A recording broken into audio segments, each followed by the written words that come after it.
Hi good evening friends. 2026 का पहला दिन और हमारा पहला वीडियो। और हम सभी सबसे पहले आपका धन्यवाद करते हैं कि आप लोगों ने काफ़ी प्यार और काफ़ी समर्थन किया हमारा 25 में, और आशा है इससे भी ज़्यादा होगा 26 में। तो आज का ये स्पेशल वीडियो हमारा ईयरली रिकैप है। क्या 2025 में हुआ, क्या 2026 में हम देखने वाले हैं, उस पर एक छोटा सा हम लोग का कोशिश है ये समरी करने का। तो मेरे साथ एज यूजुअल पुनीत जुड़ चुके हैं। नमस्ते पुनीत, हैप्पी न्यू ईयर आपको। नमस्ते धवल, नमस्ते हमारे सारे व्यूवर्स सभी को 2026 की बहुत बहुत शुभकामनाएं। और हम आशा करते हैं कि आपका स्वस्थ और आपका जो एक्सपीरियंस है हमारे साथ वो और भी अच्छा हो, और हम अच्छे कंटेंट आपको लाने आप तक पहुंचाने की हम पूरी पूरी कोशिश करेंगे। तो आज हमारा जो वीडियो है वो 2025 के बारे में। 2025 में क्या क्या इंडिया की तरफ से क्या क्या अप्स एंड डाउन्स हुए, क्या क्या अचीवमेंट्स हुए, और भी थोड़ा बहुत हम बाकी टीम के बारे में देखेंगे, आईपीएल के बारे में थोड़ी चर्चा करेंगे। तो धवल, आप प्लीज शुरू कीजिए। धन्यवाद पुनीत। आई थिंक हम लोगों ने एक डिटेल ब्लॉग तो हर टीम के अपनी वेबसाइट पे ऑलरेडी अपलोड कर ही दिया है, जो आप चाहें तो रिव्यू कर सकते हैं। बट हाँ, 2025 की शुरुआत अगर मैं करूंगा तो आई थिंक चैंपियंस ट्रॉफी मेरे दिमाग में पहले आता है कि फरवरी और मार्च में खेला गया था पाकिस्तान और यूएई में। और काफ़ी सक्सेसफुल कैंपेन रहा भारत का। भारत एक भी मैच नहीं हारा, और ऑस्ट्रेलिया से और न्यूजीलैंड से सेमीफाइनल और फाइनल संघर्षपूर्ण रहा, मगर फिर भी ऐसा फील नहीं हुआ कि इंडिया कहीं पे फंस सकता है। तो आपकी क्या यादें हैं पुनीत उस चैंपियंस ट्रॉफी से, या क्या आपके दिमाग में आता है जब भी 2025 का चैंपियंस ट्रॉफी याद रखा जाएगा? 2025 का जब चैंपियंस ट्रॉफी याद किया जाएगा तो सबसे पहले ये याद किया जाएगा कि रोहित शर्मा का वो आखिरी सीरीज था एज ए कैप्टन, और वो अनबीटन रहे थे उसमें। मतलब अगर आप देख ले उनके लास्ट 3 आईसीसी ट्रॉफीज, जैसे 2023 का वर्ल्ड कप, 2024 का T20 वर्ल्ड कप और 2025 का चैंपियंस ट्रॉफी, तो इन ये तीनों सीरीज में, इन तीनों टूर्नामेंट में उन्होंने सिर्फ एक ही मैच हारा। वो काफी काबिले तारीफ, और रोहित शर्मा और पूरे इंडिया के लिए काफी काफी यादगार मोमेंट्स थे चैंपियंस ट्रॉफी के। और सबसे बड़ी बात है कि वो फाइनल में जिस तरीके से उन्होंने बैटिंग की थी और जिस तरह से अप्रोच दिखाया था रोहित शर्मा ने, वो मैन ऑफ द मैच भी रहे थे। तो मतलब रोहित शर्मा की वजह से तो मैं याद करूंगा चैंपियंस ट्रॉफी को, क्योंकि वो एक ऐसा था कि ओडीआईज में हमने शायद 13 साल बाद या 11 साल बाद हमने कोई आईसीसी ट्रॉफी ली थी। चैंपियंस ट्रॉफी 2013 में हमने ली थी, उसके बाद अभी 12 साल बाद हमने ली। तो काफी मतलब अच्छा मोमेंट था और काफी बढ़िया था इंडियन क्रिकेट के लिए, और मैं तो रोहित शर्मा की वजह से ही उसको याद करता हूँ। जी धन्यवाद। आई थिंक मेरे दिमाग में वही मेमोरीज हैं, और मुझे आई थिंक वरुण की बॉलिंग भी याद रहती है, क्योंकि ट्रेविस हेड और काफ़ी इंपॉर्टेंट विकेट्स उन्होंने लिए थे। तो कहीं ना कहीं काफ़ी इंपॉर्टेंट प्लेयर बन के उभरे थे वो। और आई थिंक गौतम गंभीर की टेन्योर में आई थिंक हम सब एग्री करते हैं कि ये टीम ऑलमोस्ट राहुल द्रविड़ की बनाई हुई समय की थी, बट स्टिल क्रेडिट टू गंभीर की उनके टेन्योर में ये हमें सक्सेस मिला। तो चैंपियंस ट्रॉफी से आगे बढ़ते हुए आई थिंक मार्च अप्रैल, और इस बार तो मई में भी गया था, तो एक ऐतिहासिक आईपीएल हुआ। और ये साल कप नाम डे जो हम लोग यूजुअली हर बार टीज करते हैं आरसीबी को, वो आई थिंक सक्सेसफुल रहा। थोड़ा सा बाधित भी रहा आईपीएल भारत और पाकिस्तान के तनावपूर्ण वातावरण के कारण। तो मेरे हिसाब से एक वीक शायद डिले हुई हुआ था, बीच पोस्टपोन हुआ था। तो कैसे आप आईपीएल की मेमोरीज को याद करते हैं? आई नो आईपीएल बहुत बड़ा टूर्नामेंट होता है, तो एक एक चीज तो हम याद नहीं कर सकते, बट आई थिंक 25 में आपको क्या मेमोरीज आप लेके जाओगे आईपीएल की? आईपीएल की मेमोरीज तो मेरी, मतलब आईपीएल में जैसे आपने कहा कि इतने सारे मैचेस होते हैं और इतना लंबा टूर्नामेंट होता है कि हर एक चीज तो आपको याद नहीं रहती। लेकिन मुझे एक चीज मेरे जहन में अभी भी है, और वो शायद आगे काफी दिनों तक रहेगी।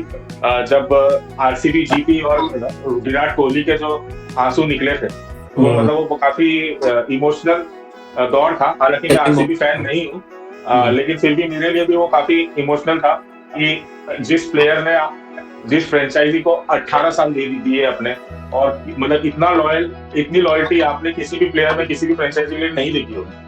क्योंकि और भी सारे प्लेयर्स हैं, अप एंड डाउन होता रहता है, लेकिन विराट कोहली और आरसीबी जो है, ऐसा रिलेशनशिप आपने और किसी भी प्लेयर और फ्रेंचाइजी के साथ नहीं देखा होगा। तो ये जो कड़ी छूट रही थी इसके अंदर, एक ट्रॉफी नहीं था, और वो जो ट्रॉफी बाद में जब आया और जो उनके जो इमोशंस निकले वो काफी मतलब यादगार थे। और वो वो जो है काफी टाइम तक आरसीबी फैंस के लिए तो मेरे को लगता है कि मरते दम तक वो रहेंगे, लेकिन मेरे लिए भी वो काफी टाइम तक वो जहन में मेरे रहने वाले और वो काफी यादगार पल था।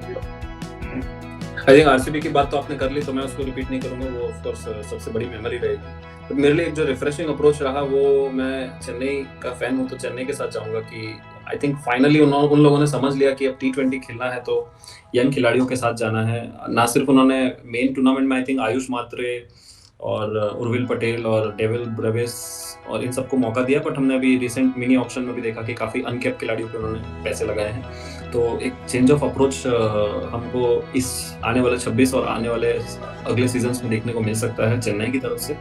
तो मैं तो काफ़ी एक्साइटेड हूँ इनके इस रिवाइवल के लिए, क्योंकि जनरली डैडीज आर्मी और वो कह के ही लोग बुलाते हैं, मगर एक चेंज ऑफ अप्रोच देखने को मिल रहा है। और इस आईपीएल में 2025 में सबसे ज्यादा पेड़ सीएसके नहीं लगाए, तो अगले साल वो रिकॉर्ड वो अपने नाम नहीं करना चाहेंगे। जी बिल्कुल, अब तो अगला साल ये साल ही हो गया। और क्या बोलते हैं कि जो हर फैन के दिमाग में रहता है क्या इस साल होगा लास्ट, तो अभी तो 26 की शुरुआत हुई है, बट मेरे को गट फीलिंग है कि ये साल शायद लास्ट होगा। और आइडियली तो 2023 ही था अच्छा मौका, बट ठीक है पास्ट में नहीं जाते हम लोग को और भी चर्चा करनी है, बट मेरा ऐसा फीलिंग है कि 26 could be the last of Jersey number 7। तो आई थिंक ये तो आईपीएल की बातें हैं, और भी टीमें हैं और भी बदलाव हुए हैं और काफ़ी कॉम्पिटिटिव रहेगा आईपीएल भी, और हम BWPL पे भी नजरें रखेंगे, क्योंकि आई थिंक हमारे देश की छोरों से कम नहीं है, जो हम आने वाले सेगमेंट में डिस्कस करेंगे। बट आगे बढ़ते हैं, महीनों के हिसाब से हम लोग जा रहे हैं, तो अब हम लोग चलते हैं टेस्ट मैच में, जहां एक बड़ा बदलाव मिलता है। रोको और अश्विन के रिटायरमेंट की खबरें और शुभमन गिल को फुल टाइम टेस्ट मैच की कैप्टनसी। आई थिंक लॉजिकल था, क्योंकि जसप्रीत बुमराह इंजरी प्रोन रहते हैं, सारे टेस्ट मैच नहीं खेल सकते, और उनके अलावा मेरे हिसाब से सिर्फ 2 ही ऑप्शन थे आपके पास, या तो केएल राहुल या Rishabh Pant. But I think selectors और थिंक टैंक ने शुभमन गिल पे ये भरोसा दिखाया, और क्या गजब शुरुआत की। आपके लिए वो ये टेस्ट सीरीज कैसे याद रखोगे? मेरे हिसाब से one of the most memorable test series थी in recent times, India England की सीरीज जो 2-2 पे बराबर पे खत्म हुई। आप कैसे इस टेस्ट सीरीज को याद रखेंगे? मतलब शुभमन गिल तो ऑफ कोर्स आपको याद रहेंगे, बट क्या आपके लिए इंपॉर्टेंट प्लस पॉइंट्स थे दोनों साइड से? सबसे बड़ी बात इस टेस्ट सीरीज की ये थी कि हम तो एज अंडरडॉग गए थे। अगर आप किसी एक्सपर्ट का अगर आप फोरकास्ट पूछें तो सबने, किसी ने 4-1 बोला था, किसी ने 5-0 बोला था, क्योंकि हमारी टीम जैसी थी, हमारे पास एक्सपीरियंस नहीं था। जैसे आपने कहा कि रोहित शर्मा और विराट कोहली ने रिटायरमेंट ले लिया था टेस्ट मैच से, अश्विन ने ऑस्ट्रेलिया में ही ले लिया था, तो हमारे पास कोई सीनियर प्लेयर्स नहीं थे। और शुभमन गिल जो मतलब इतने मेन स्टे नहीं थे तब तक टेस्ट मैच में, उनका फॉर्म भी उतना अच्छा नहीं चल रहा था, और उनको डायरेक्ट कैप्टनसी दे दिया, तो काफी लोगों ने सवाल भी उठाया था कि ये कैसा डिसीजन है। उनका इंग्लैंड में कुछ रिकॉर्ड भी अच्छा नहीं था उनका, तो ये काफी सारी चीजें थी। इंडिया इंग्लैंड गई थी, उसके पहले काफी सारे सवाल लोगों ने उठाए थे शुभमन गिल पे, हमारी टीम पे, और लेकिन उसका जो उन्होंने जवाब दिया। और सबसे बड़ी बात है कि पांचों, अगर आप मैच देखें तो पांचों मैच जो है वो 5th डे तक गए थे। इतना रोमांचक बड़ा ये सीरीज रहा था। तो मेरे लिए तो सबसे यादगार चीज यही थी कि पांचों के 5 मैच आप 5th डे तक अगर ले जाते हैं तो उससे बड़ा अचीवमेंट तो कोई नहीं है। और टेस्ट क्रिकेट क्यों इतना हम उसको सराहते, क्यों हम इतना उसको देखते हैं, क्यों हम उसकी इतनी बातें करते हैं, ये सीरीज ने साबित कर दिया। अगर मैंने उस टाइम भी बात कहा था, अभी भी कह रहा हूँ, अगर हम 2005 एशेज को ग्रेटेस्ट सीरीज मानते हैं तो उसी श्रेणी में इस सीरीज को भी आपको रखना पड़ेगा, क्योंकि ये सीरीज किसी भी मायने में उस सीरीज से कम नहीं था, या किसी भी सीरीज से कम नहीं था। तो मेरे लिए तो ये काफी एक्साइटिंग और काफी मैं इस सीरीज को ऊपर रखूंगा अगर यादगार सीरीज की बात की जाए। जी, और 4 चांद लगाते हैं इंग्लैंड में दर्शक, जो ऑलमोस्ट सारे स्टेडियम भरे हुए रहते हैं सारे दिन। तो मैं तो बहुत ही खुश रहता हूँ जब भी इंग्लैंड में टेस्ट मैचेस होते हैं या ऑस्ट्रेलिया में होते हैं, क्योंकि आप दर्शक देखना चाहते हैं, जो अनफॉर्चुनेटली इंडिया में आपको टेस्ट सेंटर्स में उतने दिखते नहीं हैं, एक कोलकाता या चेन्नई को छोड़ दो तो काफ़ी मुझे अच्छा लगता है। और एज आपने राइटली कहा, और टाइमिंग भी हमारे लिए अच्छा रहता है, 3:30 बजे शुरू होता है, तो हम लोग 6-7 बजे आकर आखिरी के 2 सेशन इजीली देख सकते हैं। तो चलिए टेस्ट मैच में आगे बढ़ते हैं। जून जुलाई। और एक चीज और मैं इस सीरीज के बारे में कहना चाहूंगा, ये सीरीज था जिसकी वजह से हमने क्रिक वाले हमको शुरू करने का आइडिया आया, या फिर हाँ, ये सीरीज की वजह से ही हमने जो भी हमारा जो छोटा सा एक वेबसाइट हमने खोला है क्रिक वाले का, या फिर हम वीडियोस बना रहे हैं, ये सीरीज वाज द पिनेकल, ये सीरीज था पिलर।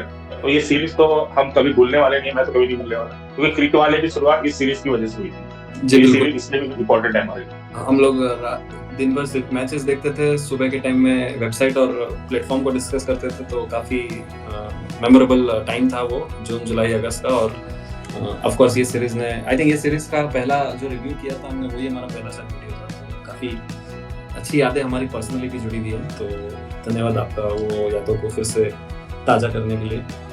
तो अगस्त से हम लोग अब बढ़ते हैं मल्टीनेशनल टूर्नामेंट एशिया कप, जो मुझे लगता है ज़्यादा मेमोरेबल तो नहीं रहा सिवाय फाइनल के, बट आई थिंक हैंडशेक और of the field controversy, trophy ना मिलना, क्या उसके लिए आप याद रखोगे, या क्रिकेट का कोई आपको कंटेंट भी याद रहेगा एशिया कप से? मैं तो यही सोच रहा हूँ कि पाकिस्तान में क्या नैरेटिव बना हुआ है कि ये इंडिया ने जीता है कि पाकिस्तान ने जीता है, क्योंकि ट्रॉफी तो अभी तक हमको मिली नहीं है। और पता नहीं अब तो उसके बारे में चर्चा भी नहीं हो रही है। बीसीसीआई क्या कर रही है, आईसीसी चलो ठीक है, आईसीसी का इवेंट नहीं था, बट एसीसी क्या कर रही है, आईसीसी क्या कर रही है, बीसीसीआई क्या कर रही है, कोई कुछ बात ही नहीं हो रहा। और अब अभी तक यही है न्यूज हमारे पास कि अभी तक ट्रॉफी जो है वो इंडिया के पास आई नहीं है। तो ये जो सीरीज है, हाँ ये ऑन द फील्ड ज्यादा, ऑफ द फील्ड ज्यादा चर्चा में रही। बट ऑब्वियस है जो हुआ था पहलगाम में, उसके रिटेलिएशन में जो इंडिया ने ऑपरेशन सिंदूर किया था, उसके इर्द गिर्द ये सीरीज भी रहा था। इसकी वजह से हैंडशेक का कंट्रोवर्सी या कोई भी और ये ट्रॉफी का कंट्रोवर्सी भी उसी की वजह से। लेकिन अभी तक ये ट्रॉफी हमारे पास आई नहीं है, तो अभी अगर हम इसको याद करेंगे तो हम ट्रॉफी की वजह से याद करेंगे कि भाई हम जीत तो गए, बट ट्रॉफी अभी तक हमको मिला नहीं। ये तो अच्छा है कि मैं आकाश चोपड़ा का एक इंटरव्यू देखा था, तो अच्छा है कि ये सब मैचेस लाइव होते हैं, नहीं तो घर अपने वहां जाके बोल भी देते कि देखो हमारे लड़के जीत के लाए। तो काफी अच्छी बात है कि मैचेस लाइव आते हैं, तो आपके पास कोई दोहरापन करने का मौका नहीं है। तो एशिया कप, एक चीज और इस एशिया कप के बारे में एक चीज और बात करना चाहूंगा मैं। ये तो चलो हमने ऑफ द फील्ड बात की, जो भी कंट्रोवर्सी था, ट्रॉफी मिला नहीं मिला, लेकिन ऑन द फील्ड अगर हम बात करें तो हमारा जो बहुत ही वेल सेटल्ड T20 सेटअप जो चले आ रहा था, उसको इधर बिगाड़ा गया। हाँ, और अक्षर पटेल को से वाइस कैप्टनसी लेके शुभमन गिल को दिया गया, वो इसी सीरीज में हुआ। और जो हमारे संजू सैमसन जो ओपनर थे, उनको वहां से हटा के उनको मिडिल ऑर्डर में लाया गया। तो काफी बहुत कुछ प्लेइंग 11 में और सेटअप में चेंज हुआ था इस सीरीज की वजह से। और उसके बाद से फिर क्या है कि जो डायनेमिक्स है हमारे T20 के, वो थोड़े डगमगाने लगे, जो हमको फाइनल में दिखा था, जिसकी हमको झलक फाइनल में दिखी। तो ये वहां से शुरुआत हुआ था शुभमन गिल के ऊपर सवाल निशान। आई थिंक एशिया कप की बात करते करते मेरे जहन में आया कि मैं एक चीज भूल गया, मैं फिर से जाऊंगा जून में, और WTC का फाइनल हुआ था। हम लोग नहीं थे इसलिए शायद मेरे दिमाग में नहीं आया, मगर काफी ऐतिहासिक फाइनल रहा, साउथ अफ्रीका ऑस्ट्रेलिया का। तेम्बा बबूमा और उनके जो भी सेलिब्रेशंस के वीडियोस थे वो तो वायरल हुए, मगर आप कैसे इस फाइनल को देखते हैं? मतलब one of the greatest underdogs की विक्ट्री के हिसाब से देखते हैं, या आपने माना था कि अफ्रीका इक्वल था ऑस्ट्रेलिया से? नहीं, देखिए अफ्रीका कितना भी अच्छा खेले, जब वो फाइनल, सेमीफाइनल, नॉकआउट्स में जब वो, हालांकि पहले वो नॉकआउट सेमीफाइनल तक आके पिछड़ जाता था, लेकिन अभी पिछले कई सालों से हम देख रहे हैं कि वो फाइनल तक भी आ रहा है। तो साउथ अफ्रीका का वो हमेशा, वो कितना भी अच्छा खेले, वो कितना भी पावरफुल खेले, लेकिन जब वो ऐसे सिचुएशन में आता है, प्रेशर वाली सिचुएशन में आता है, तो वो हमेशा गिव अप कर देता है, या फिर वो घबरा जाता है, या जो भी है। लेकिन जब जब मैच चालू हुआ था, तब तो सब, मेरे को लगता है 90% लोग यही सोच रहे थे कि ऑस्ट्रेलिया आराम से जीत जाएगा, क्योंकि ऑस्ट्रेलिया जो है वो प्रेशर वाली सिचुएशन को हैंडल करना ज्यादा अच्छे से जानता है। और साउथ अफ्रीका अगर देखा जाए उस मोमेंट तक, तो बिल्कुल एक्सपीरियंस नहीं था हमको, वो प्रेशर वाली सिचुएशन में वो हमेशा हार जाता है। तो हमने तो कभी एक्सपेक्ट नहीं किया था, लेकिन जिस जज्बे के साथ तेम्बा बबूमा ने खासकर कैप्टनसी की, वो इंजर्ड थे लेकिन बैटिंग की, और मतलब लीडिंग फ्रॉम द फ्रंट कह सकते हैं आप उसको, उन्होंने जो जज्बा दिखाया, उसकी वजह से साउथ अफ्रीका के और भी सारे प्लेयर्स एक साथ आए और वो मैच जीता। और आई थिंक 25 साल बाद, या मतलब इस 21वीं सदी में तो पहली बार साउथ अफ्रीका को कोई आईसीसी ट्रॉफी हाथ लगाने का मौका मिला। जी बिल्कुल। और एक और प्लेयर का भी मैं नाम लूंगा, एडन मार्टन। यूजुअली काफी लोग उनकी टेक्निक पे सवाल उठाते हैं, बट वो क्या शतक बनाया था, वो भी 4th इनिंग में चेस करते हुए, तो काफी लाजवाब बैटिंग किया था। और मैं तो उनका हमेशा से प्रशंसक रहा हूँ, one of the cleanest striker of the ball है, तो काफी अच्छा लगा। और जनरली लोग सवाल उठा रहे थे कि बहुत ही इजी WTC कैंपेन था अफ्रीका का, एक होम पे इंडिया थी और बाकी कोई अवे में डिफिकल्ट चैलेंज नहीं था। तो आई थिंक ये नेक्स्ट WTC साइकिल में पाकिस्तान और इंडिया में आके जो उन्होंने फतेह हासिल की, इंडिया में तो इंडिया को वाइट वॉश किया है, तो मेरे हिसाब से अफ्रीका ने सारे क्रिटिक्स को साइलेंस कर दिया है कि भाई आप उन्हीं से खेलोगे जो आपको दिए गए हैं। अब आपके एग्जाम में जो सवाल आए आप उसी से जवाब दोगे, उसके बाहर तो नहीं दोगे। तो सब कॉन्टिनेंट में आके तो I think they have silenced everyone कि जो भी WTC चैंपियन पे उन पे सवाल उठ रहे थे आई थिंक सारे बेबुनियाद हैं। और अफ्रीका की टीम मुझे तो इस बार भी WTC फाइनल में जाते हुए दिख रही है अलॉन्ग विद ऑस्ट्रेलिया। तो अभी देखते हैं, मैं चाहता हूँ इंडिया राइज करे बट अभी तो इंडिया बहुत पीछे है। तो चलिए आई थिंक अब साल का एंड में आई थिंक हम लोगों को हमारी छुट्टियों के बारे में बात करनी चाहिए। Indian women's team, Indian female team led by Harmanpreet Kaur, और इंडिया में ही होम वर्ल्ड कप है। और आपने वाइल्डेस्ट ड्रीम में भी सोचा था कि सेमीफाइनल में ऑस्ट्रेलिया को 340 रन चेस करते हुए भी हम जीतेंगे और फाइनल भी जीतेंगे? Did you imagine it? मतलब जनरली क्या होता है कि 3 लीग गेम हारने के बाद आप एक्सपेक्ट नहीं करते कि आप वो टीम नॉकआउट्स में जाके बड़ी बड़ी टीमों को हराएगी। तो what was your reaction to this historic Indian women's campaign, जो मेरे हिसाब से वन ऑफ द बेस्ट था in recent times, even bigger than 24 या 25, no doubt about it. No doubt अभी भी मतलब उसकी यादें जहन में आ रही हैं, तो अभी भी ये गूज़बम्प्स आ रहे हैं वो मैच को याद करके, क्योंकि वो पूरे टूर्नामेंट का जो पैटर्न था वो पिछले टूर्नामेंट जो हम इंडियन वुमेन ने खेला है, चाहे आप 22 का वर्ल्ड कप ले लो, 21 का वर्ल्ड कप ले लो या फिर 17 का वर्ल्ड कप ले लो, सब कुछ अच्छा चला आता है। बाद में फिर या तो कुछ ऐसे सिचुएशन आ जाते हैं कि आप क्वालिफाई नहीं कर पाते, जैसे 21 में आप नहीं कर पाए, और जब आप क्वालिफाई कर लेते हो, आप फाइनल में आ जाते हो, तो आप प्रेशर सिचुएशन में ढह जाते हो। जैसे 17 में ढहे थे, फिर आप T20 के कुछ मैचेस ले लो, 2020 T20 का वर्ल्ड कप ले लो या फिर कॉमनवेल्थ का फाइनल ले लो। तो मतलब ऐसे सिचुएशन काफी सारी बार आए थे कि जब भी हम एक जीत वाली पोजीशन पे थे, प्रेशर था, और जैसे ही हमारी कैप्टन हरमनप्रीत आउट हुई और उसके बाद फिर हमने प्रेशर में हाथ धो दिया और फिर हम मैच आ गए। काफी बार ये पूरा पैटर्न चला आया था, लेकिन इस सेमीफाइनल में भी कुछ ऐसा ही हो रहा था। हरमनप्रीत और जेमिमा की बहुत अच्छी पार्टनरशिप हुई और हरमनप्रीत ने फिर एक बार वापस हमने उनका विकेट खो दिया और फिर हमको लगा कि भाई जो पैटर्न चला है वही रिपीट होने वाला है। लेकिन जेमिमा ने जो एक एंड संभाल के रखा और उन्होंने ये भरोसा दिलाया कि जब तक मैं हूँ तब तक कुछ हो नहीं सकता। और वो जो एक खड़ी थी वहां पे एक एंड पे, जिसकी वजह से दूसरे जो बैटर्स आए, दूसरे जो बल्लेबाज आए, और उन्होंने अपना शॉट खेला, खुल के खेला। तो वो एक चेंज हमको दिखा कि भाई हम प्रेशर सिचुएशन में जहाँ हम घुटने टेक देते थे, हमने यहाँ पे घुटने नहीं टेके और हमने मतलब खड़े रहे और हम जीत गए। तो ये अभी भी मैं सल्किन नहीं कर पा रहा हूँ, क्योंकि वो जीत बहुत ही खास थी। जी बिल्कुल। और मेरा बस एक ही डर था कि जो हमने ओवर द टॉप सेलिब्रेशन किया, जो मैं बिल्कुल फेवर में हूँ कि आपको करना चाहिए, ऑस्ट्रेलिया को आपने हराया 340 चेस करके, तो समटाइम्स क्या है फाइनल में आप डिलीवर नहीं कर पाते क्योंकि वो इमोशंस सल्किन नहीं हो पाते। तो मेरे को बस वही डर था कि कहीं हम लोगों ने बहुत जल्दी सेलिब्रेट ना कर लिया हो। बट फाइनल में आई थिंक शेफाली, स्मृति और हरमनप्रीत और आई थिंक दीप्ति शर्मा, इन सब ने बताया कि नहीं हम लोगों ने सेलिब्रेट भी किया और फिर वापस प्रैक्टिस किया और साउथ अफ्रीका को काफ़ी कन्विंसिंगली हराया। और फिर जाके आई थिंक हमने फिर से सेलिब्रेट किया। मैं तो उस दिन शायद एक वेडिंग में था, तो वहाँ पे मैं बारात में भी मैच देख रहा था क्योंकि वो बेंच थोड़ा लेट स्टार्ट हुआ था। तो आई थिंक 12 या 1 बजे के बीच में आई थिंक हम लोग जीते थे, तो काफ़ी मेमोरेबल रहा था। और आई थिंक मैं व्यूज़ भी देख रहा था, तो I think it was easily on par with 2023 final जो मेंस का था। तो काफ़ी अच्छा लगा देख के। और आई थिंक वही रिवाइवल हमें दिख रहा है। इंडिया श्रीलंका में भी अच्छी व्यूअरशिप आई और अभी तो मुझे WPL में भी दिख रहा है कि काफ़ी लोग देखने वाले हैं और जाएंगे स्टेडियम। तो all the best to women's revival. और आई थिंक ये बहुत ही बड़े रेवोल्यूशन की स्टार्ट हो गई। तो साल को अंत संक्षिप्त में डिस्कस कर लेते हैं। एशेज वैसे तो कुछ डिस्कस खास करने को रहा नहीं है, 2 टू-डे फिनिशेस हुए, काफ़ी कैपिचुलेशन हुआ, इंग्लैंड की तरफ से काफ़ी ऑफ द फील्ड कंट्रोवर्सीज रही।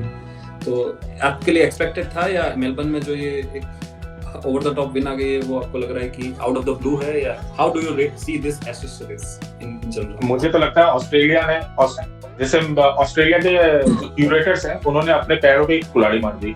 मतलब ये जो पिच बनाई थी वो ऑस्ट्रेलिया के लिए बनाई थी, लेकिन इंग्लैंड को फायदा मिल गया क्योंकि उनको पता नहीं था कि भाई इंग्लैंड में भी वैसे ही बॉलर्स हैं, उसी टाइप के बॉलर्स हैं, भले इतने ग्रेट बॉलर्स नहीं है लेकिन उसी टाइप के बॉलर्स हैं। तो उनको मदद कर गया। और उनके पास जो बेन स्टोक्स हैं उनका तो आजकल पता नहीं क्या करिश्मा चल रहा है, वो हर मैच में भले बैटिंग से कुछ करे ना करे, लेकिन बॉलिंग से तो कर ही लेते हैं। तो काफी मजा आया और अच्छी बात है।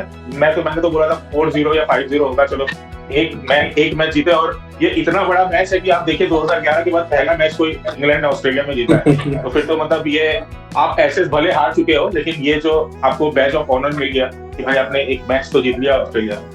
तो चलो बात है कि अच्छा सिडनी में भी मैं पढ़ रहा हूँ रिपोर्ट्स कि अब ऑस्ट्रेलिया पिच पे घास छोड़ने से डर रहा है, क्योंकि उनको डर है कि इंग्लैंड चाहे आप पिच पे ज्यादा घास छोड़ोगे तो आपको फिर सिर्फ पिच करनी है, बॉल वो अपना काम करेगी। जैसे हम बोलते हैं कि इंडिया में ज्यादा स्पिन वाली विकेट्स इंडिया के लिए नुकसानकारक होती है, तो वही वे में ऑस्ट्रेलिया फंस गया। तो अब सिडनी टेस्ट मैच बाकी है, जिसपे शायद हम लोग इतना निगाहें नहीं रखते, मगर ये मेलबर्न की शॉकिंग हार से आई थिंक सबकी निगाहें रहनी चाहिए। तो काफी इंटरेस्टिंग रहेगा, but that is a part of 2026। तो आई थिंक ये इन शॉर्ट हमारा कंक्लूड होता है। बाकी हम लोगों ने कुछ बायलैटरल सीरीज हैं इंडिया अफ्रीका की, इंडिया वेस्ट इंडीज की, उसको हमने नहीं छुआ क्योंकि इतना कुछ बात करने को था नहीं। तो और इसमें कुछ ऑफ द फील्ड न्यूज भी काफी रही थी। जैसे रोहित शर्मा की हमने बात किया कि उनको कैप्टनसी से हटाया गया, खो दिया इसकी, बहुत ही और शॉकिंग था। हाँ, बहुत ही शॉकिंग था। और उनपे और विराट कोहली पे कुछ लगे थे कि कौन सा वर्ड था उसको, नॉन कमिटल और ऐसा वैसा कुछ आया था उनके ऊपर। काफी प्रेशर डाला गया था।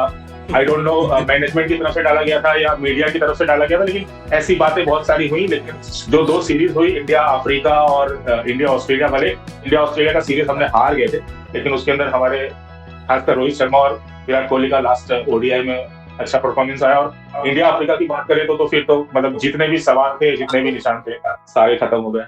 और जैसे और आगे चले तो मैंने जैसे बात करा था कि एशिया कप में हमारे जो डायनेमिक्स थे T20 के, वो चेंज हो रहे थे, चेंज होते हुए दिखे। ओपनिंग में शुभमन आए, वाइस कैप्टन बने, लेकिन जो T20 का जो स्क्वाड निकाला गया, उसके अंदर वापस हम बैक टू जहां से थे वहां पे ही आ गए। तो ये काफी सारे ऑफ द फील्ड बातें रही जो काफी सुर्खियों में रही और काफी चर्चाएं हुई इसके ऊपर।